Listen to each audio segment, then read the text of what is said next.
ہمیں جس سبق کو پڑھنے کی زیادہ ضرورت ہے وہ ہے انسانیت۔ دنیا میں کسی بھی اچھے انسان کی تلاش مت کرو بلکہ خود اچھے بنو۔ ہو سکتا ہے کہ کسی دوسرے انسان کی تلاش آپ کے اوپر آ کر ختم ہو جائے۔ چیزوں کی قدر دو دفعہ ہوتی ہے، ایک دفعہ چیز ملنے سے پہلے اور دوسری دفعہ کھونے کے بعد۔ خوشیاں انسان کو اتنا نہیں سکھاتی جتنا غم انسان کو سکھاتے ہیں، اور انسان کی انسانیت اس ٹائم ختم ہوتی ہے جب وہ کسی دوسرے انسان کے غم میں مسکرا رہا ہو۔ اور جتنی محنت ہم اپنے عیبوں کو چھپانے میں لگاتے ہیں اس سے کم محنت میں ہم اس عیب کو ختم کر سکتے ہیں۔ ایک 5 سال کی بچی، اس کو بہت غصہ آتا تھا، اور جب بھی غصہ آتا تھا وہ نہیں دیکھتی تھی کہ اس کے سامنے کون بیٹھا ہے کون نہیں، اور جو منہ میں آتا تھا سامنے بول دیتی تھی۔ اور کبھی کبھی تو ایسا ہوتا تھا کہ جو چیز اس کے سامنے آ گئی وہ بھی اٹھا کے توڑ دیتی۔ اس کے ماں باپ بہت پریشان تھے اس کے غصے کی وجہ سے۔ اس کے ماں باپ نے بہت کوشش کی اس کے غصے پر قابو پانے کی، لیکن کچھ حاصل نہ ہو سکا۔ ایک دن اس کی ماں نے اس کی ٹیوشن ٹیچر سے بات کی۔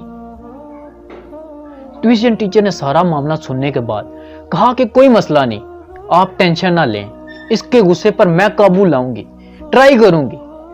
کیونکہ ماں کو تو کچھ بھی سمجھ نہیں آ رہا تھا، وہ کہتی ہے پھر بھی ٹرائی کرنے میں کیا جاتا ہے۔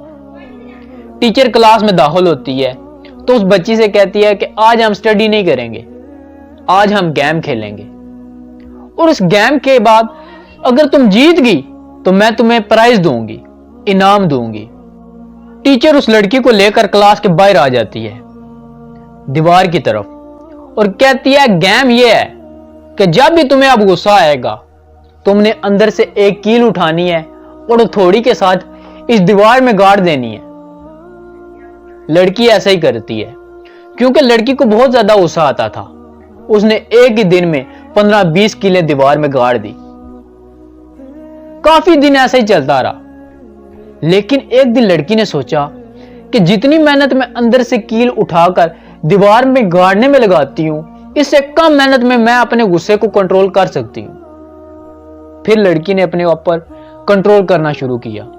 پھر ایک دن ایسا آیا کہ دیوار میں 3 کیلیں گاڑی، پھر 2، پھر ایک ایسا دن آیا کہ ایک بھی کیل اس دیوار میں نہیں اس لڑکی نے گاڑی۔ لڑکی بہت خوش ہوتی ہے، وہ اپنی ٹیچر کے پاس جاتی ہے اور ٹیچر سے کہتی ہے کہ ٹیچر آج میں نے ایک بھی کیل اس دیوار میں نہیں گاڑی۔ وہ ٹیچر کو لے کر اس دیوار کے پاس آتی ہے۔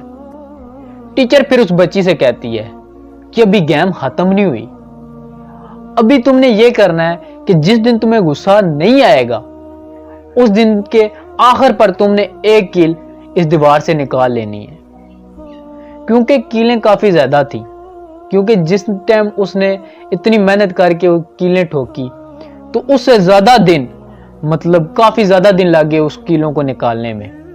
ایک دن ایسا آیا کہ اس دیوار میں ایک کیل بھی نہیں باقی رہی، تو پھر لڑکی خوشی سے اپنی ٹیچر کے پاس جاتی ہے اور ٹیچر سے کہتی ہے کہ میں نے دیوار سے ساری کیلیں نکال لی، کوئی بھی دیوار کے اوپر کیل نہیں بچی، آپ آئیں اور دیکھیں۔ ٹیچر آتی ہے لڑکی کے پاس، اس دیوار کے سامنے کھڑی ہوتی ہے اور ٹیچر اس کو اس کی فیوریٹ چاکلیٹ دیتی ہے انعام کے طور پر۔ اور اس کی ٹیچر اس بچی سے کہتی ہے کہ تمہیں دیوار پر کچھ نظر آ رہا ہے؟ لڑکی کہتی ہے کچھ نظر نہیں آ رہا ٹیچر، ساری کیلیں تو نکل گئی ہیں۔ ٹیچر کہتی ہے غور سے دیکھو اس دیوار میں تمہیں کچھ نظر آ رہا ہے کہ نہیں؟ لڑکی کہتی ہے کیلیں تو نظر نہیں آ رہے، لیکن جو کیلیں میں نے اس دیوار میں گاڑی تھی اس کے کچھ نشان نظر آ رہے۔ پھر اس کی میم نے بولا کہ جب بھی تمہیں غصہ آتا تھا تمہارے غصے کی وجہ سے تمہارے ماں باپ کے دل پر ایک چوٹ لگتی تھی، بے شک تم بعد میں سوری کر لیتی، لیکن تمہاری چوٹ کے وہ نشان ان کے دل پر رہ جاتے، ان کو دکھ ہوتا، ان کو تکلیف ہوتی۔ پھر بچی نے رو کر کہا کہ ٹیچر میں آج کے بعد غصہ نہیں کروں گی۔